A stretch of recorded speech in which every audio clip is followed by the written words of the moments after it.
Je vous retrouve du coup aujourd'hui pour vous faire mon book haul du mois de mai, qui est certes passé depuis un bon bout de temps, mais étant donné que c'est ma première vidéo sur le booktube, je me disais on va commencer avec ça. Comme ça vous verrez un petit peu les genres qui prédominent dans ma liste de lecture et comment je fonctionne également. Pour ce book haul de mai, j'en ai au total 19, ce qui est, je vous l'accorde, assez énorme. Donc en première partie, du coup, on va commencer par mes petits graphiques pour illustrer mes propos. Dans un deuxième et dernier temps, je vais vous présenter du coup les livres que j'ai achetés un par un et vous en faire un petit débrief si je les ai lus. On est parti du coup avec le premier graphique sur les genres. Comme vous voyez, il y a plus de fantasy et de romance que le reste. La fantasy, c'est 36,8%. Et la romance, ça représente 26,3%. On a ensuite à ex aequo l'horreur et la dystopie à 15,8%. Et pour finir, j'ai acheté une Cozy Mystery, ce qui est donc 5,3% de mes achats du mois. Comme vous l'aurez compris, je lis énormément de fantasy. C'est le genre que j'aime le plus, et bien évidemment la romance en deuxième plan. Ensuite, est-ce que j'ai acheté des sagas ou non? Alors, j'ai acheté des suites de sagas, ce qui représente 5,9% de mon book haul au total. C'est rien, c'est minable, hein, clairement. À savoir que j'ai énormément de sagas en cours, pourtant. 58,8%, ça représente les nouvelles sagas, donc le premier tome en fait, qui signifie que je vais devoir commencer beaucoup de nouvelles sagas, alors que j'en ai déjà pas mal en cours. Et enfin, on a 35,3% qui représentent les one-shots, donc ça va. Dans le mois, au total, je n'ai lu que 22,2% de ce que j'ai acheté. Forcément, il y a 77,8% du reste, donc tout ce que j'ai à lire sur mon book haul du mois de mai. Je vous mets du coup le graphique qui représente ma bibliothèque au niveau des statistiques. Donc j'en avais 357 en avril et j'en ai désormais 361. Ma pile à lire a augmenté, ou plutôt ma bibliothèque à lire. Ça fait des années que je lis depuis toute petite, donc forcément j'ai accumulé énormément de livres. Il y en a beaucoup qui sont des classiques, des livres qu'on m'a prêtés, des livres également qui sont à ma maman. Donc oui, j'ai énormément de livres à lire. Voilà pour cette partie graphique. On va passer maintenant à la présentation des livres un par un. On commence avec ceux que j'ai lus, ça représente du coup 4 livres en tout. On a donc Hansel et Gretel et Boucle d'or d'Ivan Godbout. Donc là on est sur des contes interdits, c'est pour un public averti et majeur. Ce sont des réécritures de contes, mais de manière horrifique. Il y a énormément de trigger warning, il faut faire très attention à vous avant de lire un de ces livres, parce que les sujets sont extrêmement problématiques. Personnellement, Ivan Godbout, c'est clairement la plume des contes interdits que je préfère. Je trouve qu'il a un style d'écriture absolument incroyable, et qu'on reconnaît très facilement dans les écrits. Donc à savoir du coup que Hansel et Gretel est un premier tome, et Boucle d'or c'est la suite. Pour Hansel et Gretel, j'avais adoré ma lecture, très concrètement, parce que je découvrais la plume d'Ivan Godbout. Mais alors pour Boucle d'or, ça a été vraiment une révélation. J'ai trouvé l'histoire absolument incroyable, très bien ficelée, très bien menée. Et ça a été une très belle prouesse, on va dire, en termes de littérature. Ensuite, de S.F. Williamson, A Language of Dragons, on est sur de la fantasy avec du coup des dragons, bien évidemment, et une intrigue qui tourne autour de la politique, de conflits gouvernementaux, notamment de guerres civiles. On a un peu de tout dans ce livre, dont de la romance, mais c'est vraiment en arrière-plan, et pour moi ça ne prime absolument pas dans l'avancée de l'histoire. C'est un livre que j'ai vraiment apprécié. Alors je dirais pas jusqu'à dire que ça a été un coup de cœur ou vraiment une révélation, mais je l'ai bien aimé, et honnêtement, si vous affectionnez le style de la fantasy avec les dragons, je peux vous le conseiller. Et enfin, de Sarah Hawley, A Witch Guide to Fake Dating a Demon.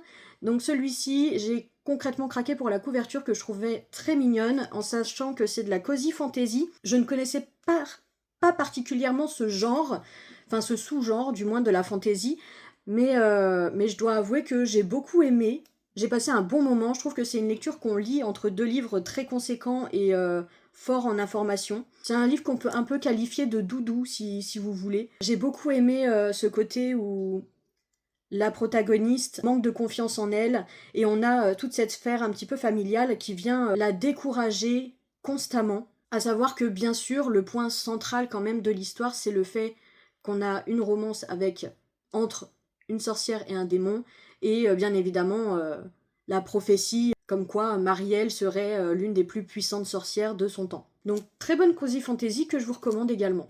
Passons maintenant au livre que je n'ai pas lu, de Lucy Jane Wood, Rewitched. Forcément, il me fallait que je me le procure. Donc en format relié, sorti chez Calix. Il est à 25,90 €. Je trouve l'objet livre très joli. Donc l'intérieur, c'est comme ceci. Donc, au niveau de l'histoire, on est également sur une sorcière qui travaille en librairie, qui dissimule en fait ses pouvoirs à son entourage. Ce qu'on nous dit, ça va parler de confiance en soi également. Je pense qu'on a une petite romance également qui va s'insérer dans l'intrigue. L'intrigue du coup principale, c'est le fait que cette sorcière va être convoquée et elle risque de perdre ses pouvoirs si elle ne prouve pas sa valeur. De Emily X, on a le premier tome du coup donc de Before Storm. Là, ça m'intriguait énormément parce qu'on est sur une romance politique. Je n'ai jamais lu ce genre de romance, donc ça m'intrigue énormément. J'aimerais savoir ce qui va se passer, comment l'autrice a pu ficeler tout ça. On est sur un Enemies to Lovers, s'il me semble. Ça doit être assez spicy quand même, parce que on a 3 petites flammes en bas. On a des trigger warnings. Donc c'est un livre du coup qui est sorti chez Collection et H et qui est à 17,90 €. Je me suis trouvé également le 2e tome des Ranchs de Ruby Creek, donc sur la ligne d'arrivée d'Elsie Silver. Je n'ai pas commencé cette saga, ok. Mais je sais que je vais aimer, je le sais. Donc ce livre-ci est sorti chez Roncière pour 18,90 €. Pareil, on est sur de la romance, mais là de la romance cow-boy. J'adore ce type de romance parce que je trouve que ça nous dépayse totalement et j'adore ça. Quand on n'a pas envie de se prendre la tête, qu'on a vraiment besoin d'échapper un petit peu à nos soucis du quotidien, je trouve que ce genre de livre-ci, ça aide énormément. De Nancy Atherton, j'ai trouvé le tome 0 des mystères de Tante Dimity. Donc c'est le duc de Penford Hall, qui est sorti aux éditions Verso pour 14,90 €. Donc franchement, il est pas cher pour un brochet. On est sur de la cozy mystery du coup. Et j'attendais ce tome 0 pour pouvoir commencer la série, même si les livres peuvent se lire indépendamment les uns des autres. J'aime beaucoup respecter l'ordre des tomes. De Simon Rousseau, j'ai également trouvé La Belle et la Bête, donc qui est un conte interdit également. Celui-ci, je l'ai trouvé d'occasion, j'étais très contente, donc je l'ai eu pour 10 € au total, à savoir qu'en neuf, il coûte 14,90 €, donc certes, j'ai pas économisé à foison, mais c'est quand même ça. Et ils sortent du coup aux éditions Contredire, édition que j'adore. Pareil, trigger warning, faites très attention à vous. Et on est sur de l'horreur. Une sortie que beaucoup de monde attendait avec impatience, surtout les lecteurs de fantasy, de R.F. Kuang, La Guerre du Pavot, le premier tome. C'est un sacré parpaing. Voilà, donc je vous le présente. C'est le format relié, hein, que je trouve très très beau. Et vous avez bien évidemment la jaquette du coup avec la carte, pour mon plus grand bonheur. Savoir du coup que les éditions de Saxus ont choisi de mettre de la couleur. Alors c'est la seule couleur qui apparaît dans le livre, mais c'est déjà pas mal je trouve, et ça rajoute quelque chose de plus. Je ne suis par contre pas fan du jaspage, que je trouve très chargé, même si concrètement il n'y a pas grand chose d'autre à part du feu. Comme je vous l'ai dit, là on est sur la fantaisie, un univers asiatique, et on y parle de guerre majoritairement. Alison Saft, tout simplement parce que c'est Alison Saft et que j'adore sa plume, je me suis procuré Wings of Starlight, donc qui est une réécriture de La Fée Clochette, donc chez Disney.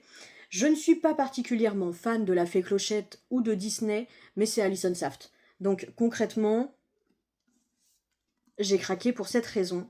Il est donc sorti chez Hachette pour le prix de 19,95 €. On est du coup sur de la romantaisie visiblement. Harry Neoff, The Queen Will Rise, sorti du coup chez Comet pour 20,99 €, qui est donc un tome 2 et la fin du coup de la duologie, que je n'ai pas commencé également, mais que je vais sortir très prochainement. On est sur de la fantasy, romantaisie avec des vampires. De H.D. Carlton, j'ai acheté La Traque d'Adeline, qui est le tome 2 du coup de la duologie.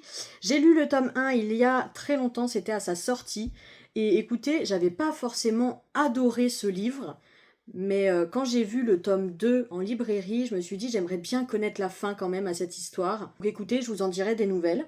C'est sorti chez Roncière pour 20,90 €. La même autrice, j'ai trouvé Ça te fait mal. Alors, pareil, c'est une sortie assez récente, il me semble, de la même maison d'édition Roncière, du coup, et au même prix. Ah non, 20 €. Pareil, c'est de la dark romance, donc public averti, trigger warning, tout ça.